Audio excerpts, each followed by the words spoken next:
Olá, pessoal! Vamos começar mais uma aula sobre distribuições de probabilidade contínuas, agora com a parte 4. Na aula passada, nós aprendemos sobre a distribuição normal. E na aula de hoje, nós continuaremos com esse assunto, mas falaremos as distribuições que podem ser aproximadas pela distribuição normal. A começar pela distribuição binomial. E lembrando de aulas passadas sobre a distribuição binomial, temos N tentativas independentes, então são N ensaios, cada um com probabilidade P de sucesso e 1 menos P de fracasso.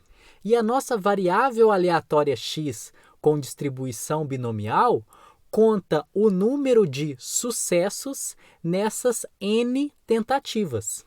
Então, temos o ensaio 1 com sucesso e fracasso, ensaio 2 com sucesso e fracasso, e assim até o enésimo ensaio, com sucesso e fracasso.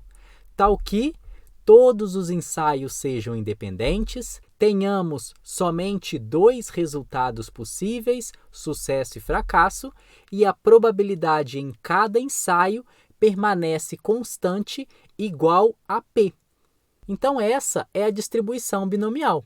É uma variável discreta que conta o número de sucessos. Formalmente, a variável aleatória x, que corresponde a esse número total de sucessos, tem essa probabilidade.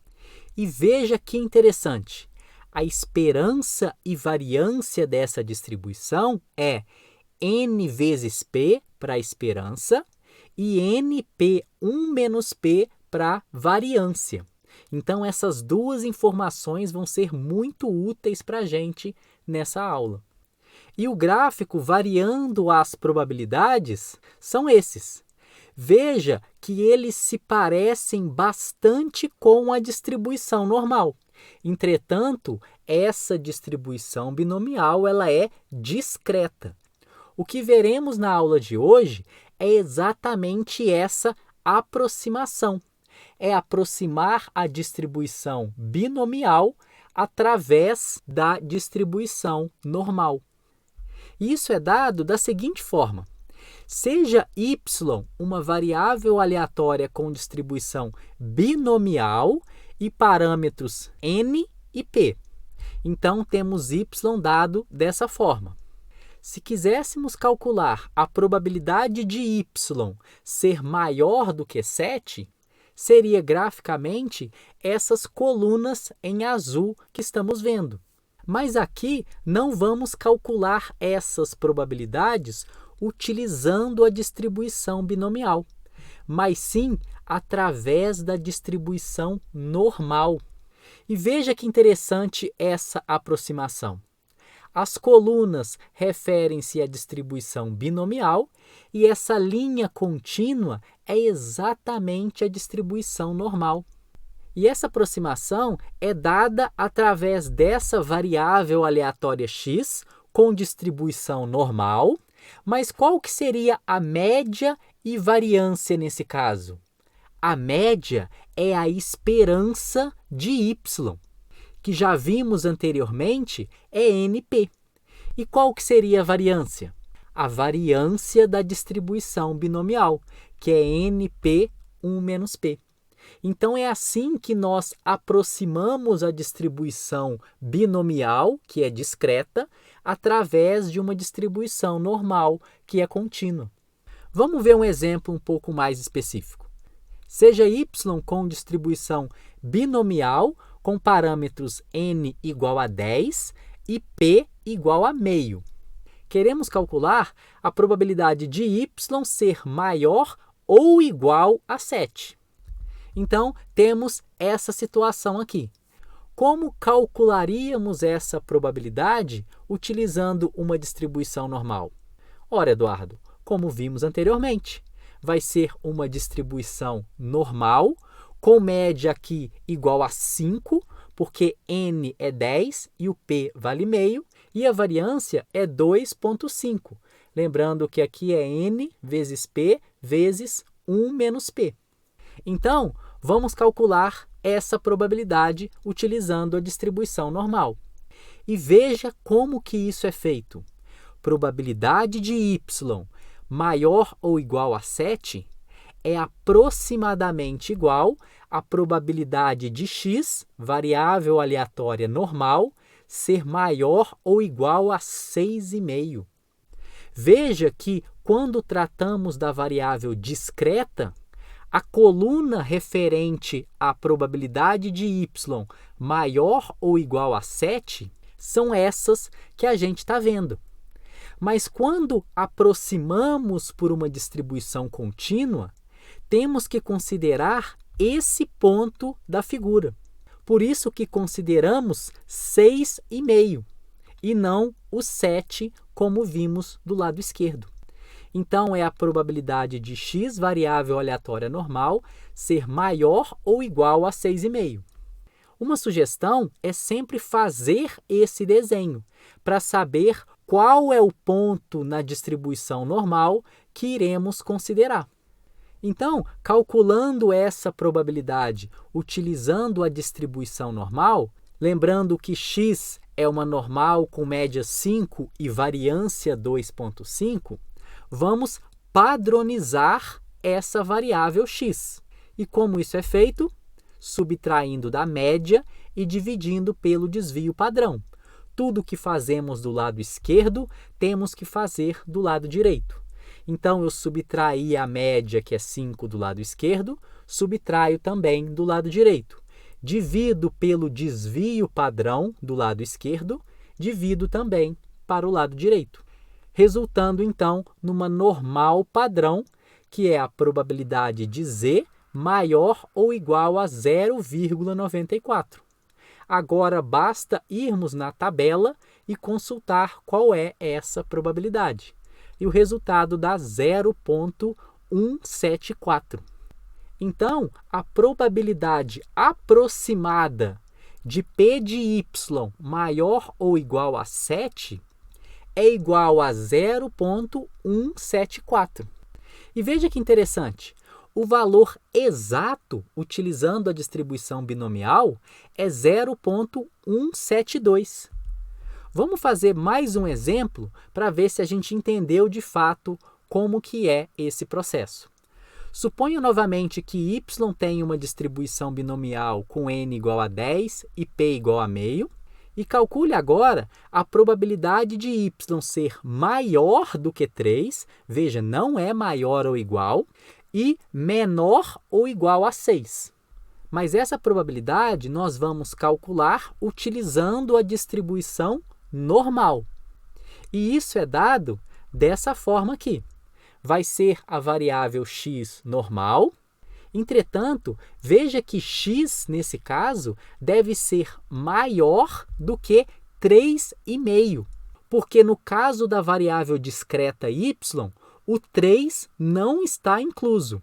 Ou seja, é somente o 4, o 5 e o 6. Mas veja na figura que a coluna do 4 é contemplada do 3,5 até o 4,5. Por isso que nós consideramos x maior do que 3,5. E do lado direito, vamos considerar o x menor ou igual a 6,5. Esse ajuste que nós estamos fazendo tem um nome. É uma correção de continuidade. E nós não precisamos decorar se devemos subtrair 0,5 ou somar 0,5. Para cada caso, vamos analisar a figura e decidir se vamos subtrair ou somar essa quantidade. Então, nesse caso, a probabilidade de interesse é dada dessa forma e, novamente, vamos padronizar para poder utilizar a tabela. E o resultado dá 0,653. Então, esse é o procedimento de aproximar a distribuição binomial, que é discreta, por uma distribuição normal, que é contínua. E fazemos isso não somente pela simplicidade de se utilizar uma distribuição normal. É porque essa distribuição possui várias propriedades que, em estatística, é muito útil. Então, muitas vezes é benéfico considerar uma distribuição normal ao invés de considerar distribuições discretas como a binomial. E veja a comparação dessas duas distribuições variando o n e o p. Quanto maior o valor de n, mais próximos são essas duas distribuições. E esse tipo de aproximação não vale somente para a distribuição binomial. Podemos aproximar também a distribuição de Poisson pela normal. E como que isso é feito? Da mesma forma que vimos anteriormente. Então, lembrando da distribuição de Poisson, ela conta o número de eventos dentro de um intervalo. Por exemplo, o número de buracos por quilômetro em uma rodovia. Ou ainda, o número de terremotos, estes são os eventos, dentro do intervalo, que nesse caso são 2 anos. E formalmente, a distribuição de Poisson é dada dessa forma. Uma variável aleatória x tem distribuição de Poisson com parâmetro lambda se a sua função é dada dessa forma. E a notação é essa daqui. De novo, a parte mais importante que precisamos lembrar da distribuição de Poisson é a esperança e a variância. Nesse caso, a esperança e variância são iguais a lambda.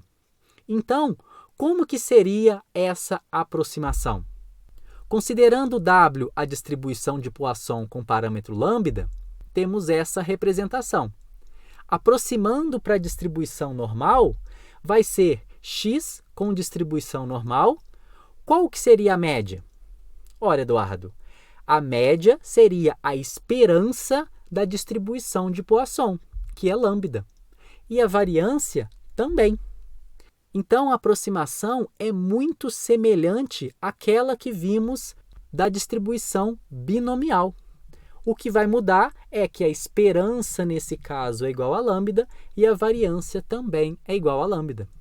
Veja como essas distribuições são próximas. Lembrando que Poisson é discreto e normal é contínua.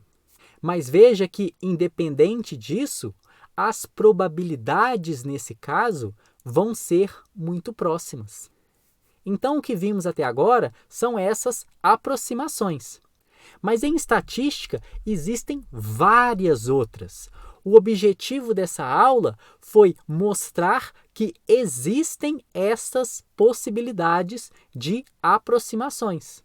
Algumas nós já vimos em aulas passadas. Por exemplo, a distribuição geométrica, que é um caso particular da binomial negativa, a distribuição Bernoulli, que é um caso particular da binomial. Mas existem várias outras distribuições que sequer vimos durante essas aulas que também possuem relações com outras distribuições. Por exemplo, a log normal, a gama, a beta. Veja que elas guardam relações entre si. E o número de distribuições em estatística não para por aqui. Existem várias outras. Essas que estamos vendo agora, veremos nas próximas unidades, porque elas serão úteis especialmente durante o assunto de testes de hipótese, além de outras que também se relacionam com essas outras distribuições. Então, terminamos aqui mais essa aula sobre distribuições de probabilidade.